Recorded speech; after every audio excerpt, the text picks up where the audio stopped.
자, 배열은 보통 우리가 1차원 배열, 2차원 배열 이렇게 얘기를 합니다. 먼저 1차원 배열부터 알아보죠. 자, 1차원으로 숫자를 다루는 배열을 생각을 해볼게요. 1차원 숫자 배열. 일단 기본적으로 배열이라는 거는 여러 개의 변수를 하나로 묶은 거를 얘기를 하는데, C에서 배열은 같은 타입의 변수를 묶은 거를 얘기합니다. 그러니까 타입이 같은 변수 여러 개를 하나의 이름으로 부르겠다라는 얘기예요. 예를 들어 볼게요. 자, 변수가 5개가 이렇게 있습니다. 그래서 이 5개를 하나씩 입력을 받는 첫 번째 숫자, 두 번째 숫자, 세 번째 해서 5번을 입력을 받으면서 입력받은 숫자의 합계를 더해 나가는 프로그램을 생각을 해보려고 해요. 그러면 더해 나가기 위해서 sum이라는 변수를 0으로 초기화를 시켜놓고, 자, num1을 입력을 받은 다음에 num1을 더해 나갑니다. 그리고 num2 입력받아서 num2를 또 추가로 더해 나가요. 이렇게 해가지고 num5까지 입력을 받은 다음에 num5를 더해 나가는 방식으로 5번, 보세요. 이 3줄짜리 코드가 5번이 반복이 되고 있죠. 5번이 반복이 되고 있는데, 우리가 지금까지 배웠던 반복문을 가지고 이 5번의 반복을 그대로 반복문으로 해결하기가 어렵습니다. 왜냐하면 변수가 다르기 때문에. 그러니까 표현하는 값이 달라지거나 인덱스로 처리할 수 있는 부분이 있으면 반복문 처리가 가능한데, 변수 이름 자체가 다르기 때문에 서로 다른 5개의 변수, 타입은 인트지만 변수가 5개가 서로 이름이 다르기 때문에 반복문으로 묶을 수가 없었어요.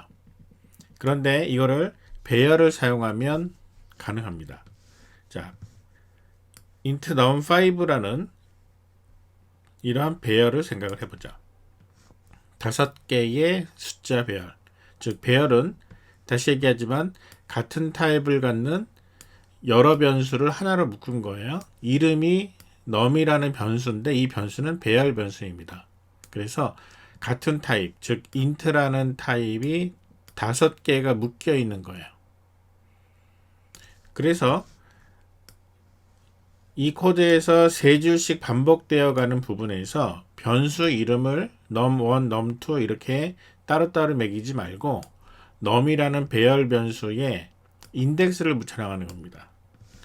이렇게 하는 거죠. num이라는 배열 변수에 대괄호로 i라는 인덱스를 붙여나가요. 그러면은 서로 다른 변수처럼 사용할 수가 있습니다. 정확하게 얘기하면 배열 변수 num에서 5개짜리가 들어있는 배열 변수 num에서 i번째 인덱스에 해당되는 곳에 그 변수의 값을 입력을 받는다라고 하는 거죠. 그리고 계산할 때도 역시 그대로 num의 대괄호 i번째. 여기서 중요한 게 하나 있습니다. 배열 변수를 사용할 때는 반드시 인덱스 값은 0부터 시작합니다. 원래 얘에서는 num1, num2 해서 num5까지 되어 있지만 배열 변수에서 인덱스로 사용할 때는 num0에서 num4까지 0, 1, 2, 3, 4 5개가 들어간 변수로 처리된다는 거죠. 그래서 오른쪽의 코드가 왼쪽에 반복문으로 가볍게 묶이는 것을 확인할 수가 있습니다. 실행하는 모습은 충분히 예상이 가능하죠. 첫 번째 숫자를 입력하세요. 여기 나와 있는 1, 2, 3, 4, 5라는 숫자 역시도 인덱스가 0, 1, 2, 3, 4이기 때문에 그 인덱스보다 하나 큰 값을 화면상에 찍는 것으로 반복문 안에서 처리가 되었습니다. 자, 이렇게 배열이라는 것은 0부터 출발해서 원하는 개수만큼의 똑같은 타입의 변수를 하나의 이름으로 부르겠다, 하나의 이름으로 취급하겠다라고 하는 것이 바로 배열입니다. 그래서 배열을 잘 다룰 수 있으면 프로그램을 만들 때 굉장히 편리한, 효율적인 그런 방법을 찾아갈 수 있다는 거죠. 그러면 2차원으로 확장을 좀 해볼게요. 2차원은 역시 묶여 있습니다. 숫자 인트를 예를 들어서 인트 4, 3배열 4 곱하기 3, 4 3 배열이라고 얘기합니다. 그래서 4 곱하기 3 배열은 4개가 묶여 있는데 그 4개가 각각 다시 3개가 묶여 있는 걸로 되어 있다. 그래서 편하게 행과 열, 가로와 세로. 그래서 행이 4개고 열이 3개다. 자, 행이 하나, 둘, 셋, 4개예요. 그리고 열은 각각의 한 행에 열이 몇 개예요? 하나, 둘, 3개. 그래서 인덱스를 어떻게 매기느냐. 첫 번째 인덱스는 0, 1, 2, 3으로 들어가죠. 그 다음에 두 번째 인덱스는 여기는 다 0이고요. 여기는 다 1이고 여기는 다 2죠. 그래서 2번 칸, 1번 칸, 0번 칸. 0번 행, 1번 행, 2번 행, 3번 행. 이렇게 행열이라고 부를 수도 있습니다. 그러면 이렇게 2차원 배열을 다루는 방법은 이중반복을 사용하면 됩니다. 우리가 4장에서 다뤘던 이중반복을 쓰면 되는데 예를 들어보죠. 모든 넘버 0부터 00부터 32까지 12개의 모든 배열의 값을 100이라는 숫자로 집어넣는다고 생각을 해보세요. 그러면은 코드가 12줄이 필요하겠죠. 그런데 이거를 인덱스를 잘 사용을 해서 반복문을 돌리면 i와 j를 사용합니다. 그래서 행부터 들어가요. 자, 행이에요. 행은 인덱스 0부터 3까지. 자, 0부터 3까지. 그래서 0, 1, 2, 3이 행번호죠. 그 다음에 이거는 열입니다. j는 0부터 3보다 하나 작은 2까지. 자, 두 번째가 0, 1, 2. 이렇게 해서 두 개의 이중 반복을 사용을 해서 넘버 ij를 다루게 되는 거죠. 2차원 배열 ij 값에 전부 다 100으로 집어넣는다. 12줄의 코드가 이렇게 한 3줄 정도의 코드로 줄어든 것을 볼 수가 있습니다. 자, 2차원 배열은 이런 식으로 다루는 거예요. 이제 연습을 좀 해볼게요. 자, 이번에 연습을 해보려고 하는 프로그램은 간단하게 이런 프로그램입니다. 어떤 식당이 있습니다. 어떤 식당의 식사 판매 금액, 오늘 총 몇 테이블에서 얼마만큼의 식사를 매출을 올렸나 이거를 계산을 해보는 건데요. 이 식당의 메뉴가 4가지가 있습니다. 피자, 스파게티, 샐러드, 음료수. 그래서 4가지 종류의 메뉴가 있다고 가정을 하고 계산을 하는데 일단 한 테이블 1회 식사 금액을 계산을 해볼게요. 식당이 하루 종일 뭐 몇십 테이블 또는 뭐 많으면 몇백 테이블까지 손님들이 오잖아요. 그래서 테이블당 계산을 하는데 일단 테이블 하나 1회의 식사 금액을 계산하는 프로그램입니다. 충분히 간단하게 생각해서 만들어 볼 수 있을 겁니다. 자, 기본적으로 식사 금액의 단가를 배열로 다루고 있어요. 프라이스 4개짜리 배열입니다. 그래서 첫 번째 값은 15,000, 17,000, 2,000.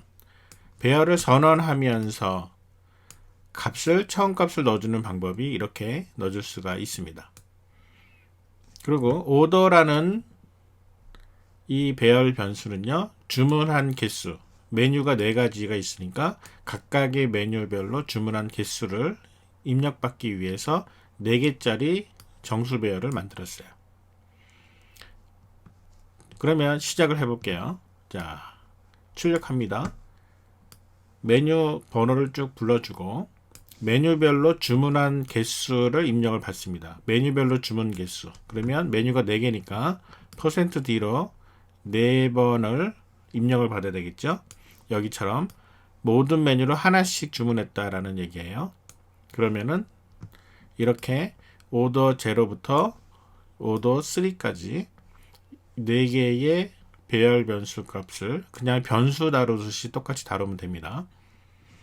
그 다음에 판매 금액을 계산을 해야 되겠죠. 판매 금액은 각 메뉴별 단가, 그 다음에 메뉴 개수 곱해주면 되겠죠. 그래서 썸에다가 4번의 메뉴에 따라서 오더 i와 프라이스 i를 곱한 값을 계속 누산시키면 전체 식사 금액이 나오겠죠.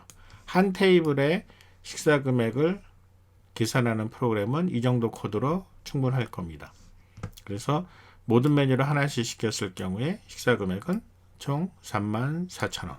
이렇게 한 테이블을 계산할 수 있는 프로그램을 만들어 볼 수가 있죠. 자, 그러면 이 식당에 할인 제도가 있어요. 자, 프로그램을 조금 변경을 해 볼게요. 할인 제도가 있어서 할인 제도에는 0%, 5%, 10%, 20% 넷 중에 하나가 있습니다. 그러니까 할인 카드, 뭐 쿠폰 또는 멤버십 어떻게 사용을 하더라도 어쨌든 할인 쿠폰 중에 어떤 쿠폰이 있느냐에 따라서 그 할인율만큼을 깎아주는 거예요. 그래서 아까는 34,000원이었는데 이 중에 3번 20% 할인 쿠폰을 가지고 왔으니까 34,000원에서 20%를 할인한 27,200원이 식사 금액이 된 거죠. 그래서 이 사용할 할인 쿠폰을 선택하라는 값을 입력받기 위해서 쿠폰이라는 변수를 하나 추가로 전원을 하고요. 자, 아까 있는 프로그램에 그대로 두고 마지막에서 썸을 계산을 하죠. 식사 금액을 총 계산을 한 다음에 그 다음에 할인 쿠폰을 적용하는 겁니다. 자, 사용할 할인 쿠폰 입력을 받았어요. 쿠폰의 입력을 받은 다음에 쿠폰에 따라서 쿠폰이 0, 1, 2, 3 중에 하나인데 0인 경우에는 여기서 계산이 끝난 썸 값이 변하지 않잖아요. 그렇기 때문에 따로 계산하지 않아도 됩니다. 그래서 if 쿠폰이 1이면 5%죠. 자, 5% DC한 값은 썸에 95%를 더해 곱해주면 되는 거죠. 0.95. 자, 2번인 경우에는 90%, 3번인 경우에는 80%를 곱해주면 그러면은 식사 금액이 나오게 됩니다. 자, 할인 제도를 적용하는 프로그램이에요. 자, 그 다음에 이 프로그램을 완성을 해보죠. 하루 종일 몇 테이블이 왔는지, 즉 오늘 방문한 팀은 모두 몇 팀인지를 확인을 받아야 팀이라는 변수를 하나 따로 전원을 합시다. 그래서 이 팀이라는 변수에 테이블의 개수, 즉 방문한 팀의 개수가 입력이 된 다음에 메뉴를 화면상에 보여주고 나서 계속해서 몇 번 팀의 주문 개수, 그러니까 해당되는 팀의 개수만큼 K를 돌리는 거예요. K를 반복을 돌리면서 몇 번 팀, 즉 K 플러스 1만큼의 숫자를 가진 게 팀의 번호겠죠. 1번부터. 그래서 1번 팀부터 메뉴별 주문 개수를 입력을 받아요. 그래서 주문 개수 4개를 입력을 받은 다음에 똑같은 코드, 아까 봤던 그 코드를 그대로 쓰고 할인 쿠폰도 역시 입력받죠. 쿠폰에서. 그러면 할인 쿠폰이 1, 2, 3인 경우에 할인율 계산을 해서 몇 번 팀의 식사 금액은 얼마다 라고 하는 걸로 프로그램이 전체가 이렇게 포문으로 팀의 개수만큼 포문으로 합쳐졌다는 게 달라진 겁니다. 그렇게 하면서 토탈 썸이라는 거 당연히 선언할 때 0으로 초기값 넣어줘야 되겠죠. 토탈 썸에 방금 입력한 팀의 총 식사 금액을 더해 나가는 거예요. 이거를 반복 끝나고 나면, 즉 방문한 테이블 전체적으로 계산을 끝내고 나면 오늘의 총 매출이 나오겠죠. 자, 이렇게 프로그램을 통해서 간단하게 어떤 식당 4개의 메뉴를 가지고 할인 제도를 운영하고 있는 식당의 하루 매출을 계산하는 프로그램을 간단하게 완성을 해 보았습니다. 자, 이 프로그램을 실행하는 모습을 한번 볼게요. 오늘 방문한 팀은 모두 몇 팀입니까? 4팀이에요. 그리고 이제 메뉴 보여주죠. 자, 그 다음에 1번 팀, 2번 팀, 3번 팀, 4번 팀 똑같이 반복을 돌립니다. 자, 1번 팀의 메뉴 개수 모두 한 개씩 시켰고 할인 쿠폰이 없어요. 34,000원. 이번에는 똑같이 시켰는데 다른 두 번째 팀입니다. 할인 쿠폰이 5%짜리였어요. 그래서 5% DC. 자, 세 번째 팀은 똑같이 하나씩 시켰는데 10% DC를 받았습니다. 그리고 네 번째 팀도 역시 똑같이 받았는데 20% DC를 받았어요. 그래서 총 124,100원의 매출을 올렸다. 네 테이블의 총 식사 금액을 계산을 하는 모습을 확인해 볼 수가 있을 겁니다. 자, 그러면 배열을 가지고 문제를 풀어가는 연습을 실제 화면을 통해서 조금 더 설명을 해 보도록 하죠.